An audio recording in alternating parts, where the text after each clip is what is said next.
Alright folks, today we're going to be talking a little bit about parabola. Parabola. Now, when we're going to be talking about parabola, there are a few expressions that we're going to be using. We're going to be talking about the axis, we're going to be talking about the vertex, the focus, the directrix, and the eccentricity. Now let us talk a little bit about the eccentricity of a parabola first. Now the eccentricity of a parabola is 1 to 1. That is the eccentricity of a parabola. 1 to 1, or we can simply say 1. Now we're going to be putting together the components that we need for a parabola. So we're going to be drawing the axis first. This is the axis. And the axis is going to be connected to the directrix.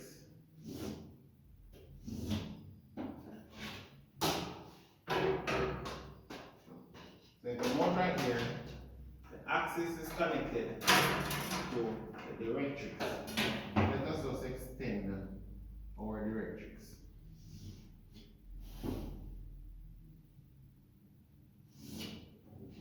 Now, if we're given that is our directrix, so if we label them, we would refer to this as our axis. This would be our directrix. Alright. Now from there, we would need our focus. Now let us say that from our directrix A to our focus F, that is going to be 20 millimeter. Now because our parabola, we're drawing a parabola, then our vertex, which is referred to as our turning point, is going to be midway between our directrix and our focus. So where do we have our turning point? Let us get a different color. So we would have our turning point being midway. So that is at the midpoint. So this is where our vertex is, V. That is our turning point. Now in drawing your parabola, it is plotting a waveform which is going to be mapping on 1 to 1. Therefore, from our directrix to any point, that point is also going to be the same from the focus to that set point. So let us see if we can understand what we just stated.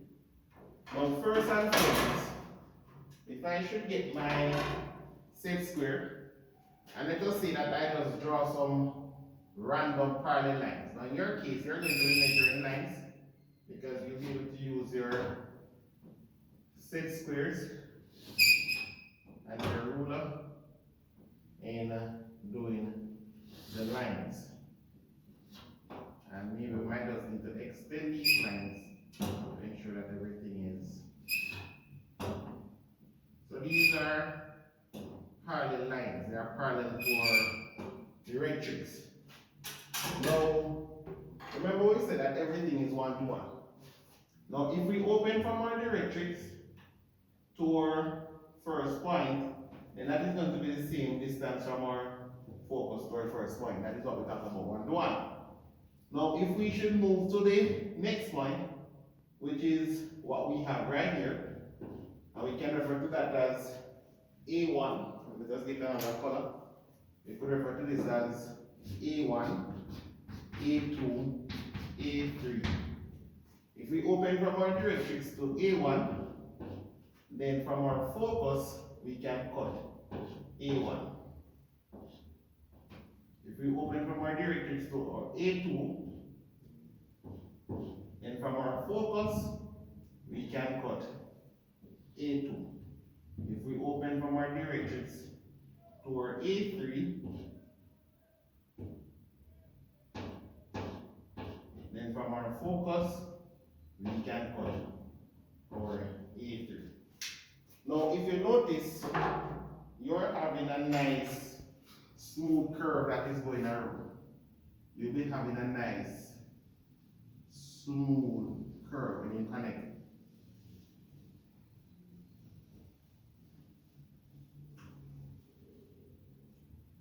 Alright, so if you notice, that is your parabolic curve.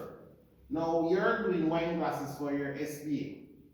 So you notice, if you should turn this diagram up where you have your directrix here, your axis here, and you have your focus and your vertex, and you get a nice parabolic curve, then you realize now if you should put a top on it, you would simply have now your what? Your wine glasses. You can use your blending curves and everything. So that is the principle that we're outlining here, and that is why it is very important that you get to understand parabola. Now the next thing that we're going to be doing is hyperbola. So let us just recap what we have done.